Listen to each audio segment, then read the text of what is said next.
Direttore, avete recentemente approvato delle novità, di cosa si tratta? Se ci può anticipare qualcosa. Noi sulla base di un orientamento del Consiglio che ha destinato delle somme per alcuni progetti che avevamo già in cantiere, ieri abbiamo approvato, sono stati approvati dal Consiglio alcuni progetti importanti che sono molto da un punto di vista architettonico, archeologico e di valorizzazione importanti non solo per la valle ovviamente ma per tutta la città, a partire dal restauro del Telamone e dell'area del Tempio di Giove, un progetto di circa 600.000 euro che consentirà, attraverso una interlocuzione avviata da decenni con l'Istituto Germanico, consentirà di mettere in piedi uno dei telamoni che è stato ricostruito in situ e che per ora si può vedere all'area di Giove, oltre al mettere in piedi il telamone, che quindi avrà una valenza ovviamente non solo da un punto di vista archeologico e di ricostruzione e di interesse per tutta l'area, da un punto di vista di valorizzazione consentirà, unitamente alla creazione e ricomposizione previa catalogazione che è stata fatta, come dicevo, nei decenni precedenti, di alcune parti che compongono la parte della trabeazione complessa che vi era sopra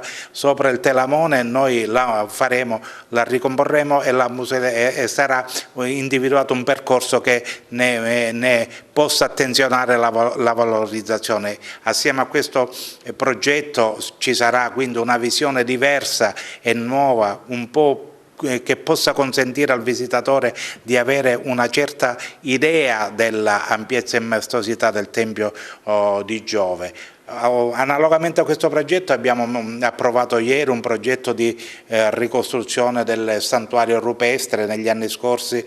per problemi di cedimenti era stato smontato, accantonato, catalogato. Quest'anno con questo progetto metteremo inizio e completeremo il restauro dei singoli blocchi che lo compongono e lo rimonteremo. Questo quindi è un monumento che viene ridato così come lo avevamo trovato prima di impalcature, viene ridato alla completa valorizzazione e fruizione dei visitatori. Oltre a questo sono stati poi dei progetti che non sono minori ma che sono importanti e che riguardano ovviamente un itinerario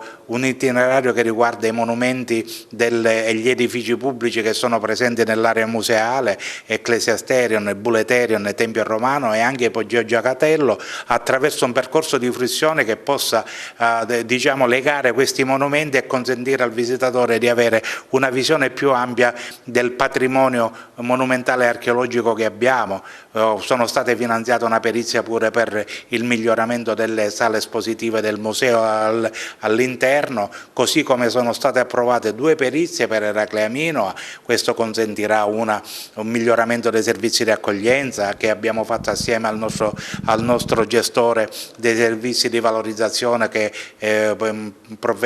procederà alla realizzazione della nuova biglietteria, bookshop e caffetteria. Noi come parco invece abbiamo finanziato i nuovi servizi igienici, il miglioramento del belvedere, il miglioramento dei percorsi e il miglioramento della cartellonistica, unitamente a 2 perizie per la conoscenza del teatro di Eraclea Minoa, che è il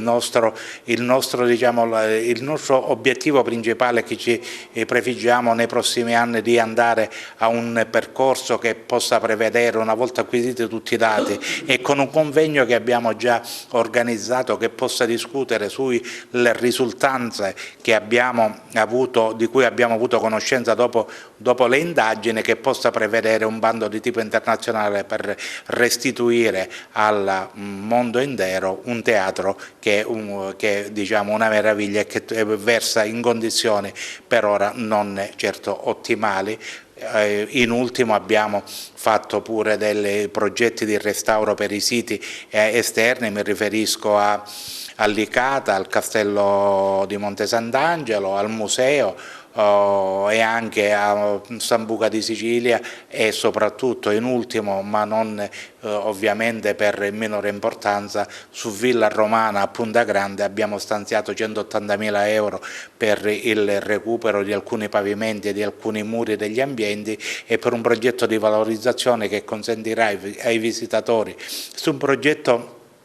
a cui stiamo lavorando con il nostro concessionario dei servizi, che consentirà con prenotazione di avere una visione e una visita guidata di un sito che in un posto strategico da un punto di vista turistico, in un posto strategico da un punto di vista archeologico, cui bisognava dare la giusta attenzione.